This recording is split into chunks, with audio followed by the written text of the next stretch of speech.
시청자 여러분, 뉴스룸을 시작하겠습니다. 하루 확진자가 금, 토일 4일 연속 600명대를 이어가고 있습니다. 방역당국은 3차 유행을 억제하며 상황을 반전시키고 있지만 아직 긴장의 끈을 늦출 단계는 결코 아니라고 당부했습니다. 환자 발생이 감소한 지는 이제 겨우 1주 정도의 시간이 지나고 있으며 반전 속도는 완만합니다. 바이러스의 활동력이 강한 겨울철은 아직 두어 달 더 남아 있으며 하루 확진자는 줄었다고 해도 하루 사이 환자 25명이 또 숨졌습니다. 우리가 왜 긴장의 끈을 놓아서는 안 되는지 분명한 이유가 여기 있지요. 정부는 이번 주 상황이 계속 이렇게 안정적이면 다음 주부터는 헬스장 같이 문 닫았던 곳들 다시 영업할 수 있게 하는 것도 검토하고 있다고 밝혔습니다. 먼저 조금 전 정부 발표 내용부터 강현석 기자가 보도합니다. 신규 확진자는 조금씩 줄어들고 있습니다. 지난 일주일 동안 국내에서 발생한 하루 평균 확진자는 738명, 일주일 전보다 190여 명 줄어든 수치입니다. 특히 최근 사흘 동안은 평균 620명대에 머물고 있습니다. 가장 많은 확진자가 쏟아져온 수도권에서도 완만하게 수가 점차 줄고 있습니다. 눈에 띄는 것은 확진자 한 명이 감염시키는 인원을 뜻하는 감염 재생산지 수입니다. 주중에 1 이하로 떨어진 데 이어 오늘은 0.88로 낮아졌습니다. 정부는 방역 효과가 나타나고 있다며 이번 주가 코로나19의 확산세를 꺾을 분기점으로 보고 있습니다.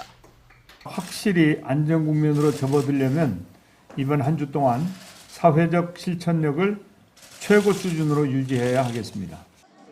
확진자가 줄어들어야 다음 주에 거리 두기 단계를 조정할 수 있습니다. 이 전국적으로 2.5단계에서 2단계로 낮추려 그러면 하루 평균 환자 수가 400에서 500명 이하로 줄어들어야지 이 기준을 충족하게 됩니다. 최근 헬스장 등 일부 업종에서는 방역에 형평성이 없다며 집합 금지에 반대해왔습니다.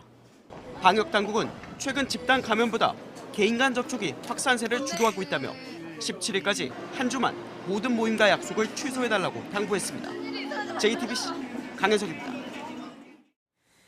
방역 지침 때문에 생계가 걸린 가게 문도 닫고 있는 와중에 몇몇 교회들은 대면 예배를 강행하고 있습니다. 특히 사탄의 계략에 맞서야 한다며 대면 예배를 열었던 부산 세계로 교회는 오늘도 1,000명 넘게 모였습니다. 오효정 기자입니다.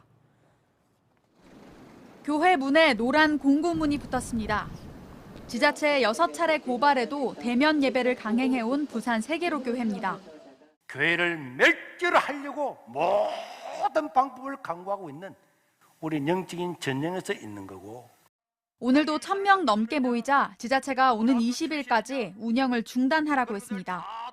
이미 운영 중단 조치가 내려진 부산 서부교회도 오늘 500여 명 규모의 대면 예배를 했고 관할구청이 시설을 폐쇄할지 검토하고 있습니다.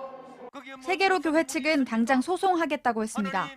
헌법 소원과 가처분 신정을 통해서 우리가 이기게 되면은 한국교회 전부 다 교회 자유가 오는 것이고. 대면 예배 금지 지침에 맞서 행정소송에 참여하라는 교회도 현재까지 600곳이 넘게 모였습니다. JTBC 오효정입니다. 걱정되는 곳은 또 있습니다. 해외 선교단체인 인터콥이 운영하는 상주 열방센터입니다. 2,000명이나 지금 검사를 안 받고 있는데요. 신천지태처럼 검사를 피하는 신도들도 있습니다. 방역당국이 핸드폰 위치 추적해서 검사 받으라고 연락해도 자기 핸드폰 아니라고 하거나 아예 핸드폰을 꺼놨던 사람도 확인되고 있습니다. 이상화 기자입니다. 대구에서 상주 BTJ 열방센터를 방문해 검사를 받아야 하는 사람은 145명입니다. 하지만 검사를 받은 사람은 52명뿐입니다. 어제는 아예 검사를 받으러 온 경우가 없었습니다. 방문 사실을 숨깁니다. 갔다 온 사람이 한 사람이 없다고. 갔다 온 사람인지 알고 있는데. 위치 추적 근거 자료를 제시해도 자신의 핸드폰이 아니라고 하거나 방문 당시에 핸드폰을 끈 경우도 알려지고 있습니다. 철저하게 통제하고 출발할 때부터 핸드폰을 아예 끄라 그러더라고요. 이렇다 보니 각 지자체들은 법적 조치에 나서고 있습니다. 오늘까지 검사를 받지 않는 사람에 대해서는 고발 조치를 진행할 것이고 추후 확진자로 발견돼서 열방센터 방문이 확인되면 손해배상을 청구할 것임을 알려드립니다. 열방센터 관련 확진자는 500명이 넘습니다. 열방센터를 다녀온 확진자 45명이 8개 시도의 종교 모임을 통해 350여 명을 감염시킨 걸로 추정됐습니다. 상주 열방센터의 방문자 2,800명 중 검사를 받은 경우는 800명뿐입니다. 나머지 2,000명은 검사를 받지 않았습니다. 지자체에만 맡길 게 아니라 중대본이 더 적극적으로 나서야 하는 것 아니냐는 지적도 나옵니다. JTBC 이상화입니다.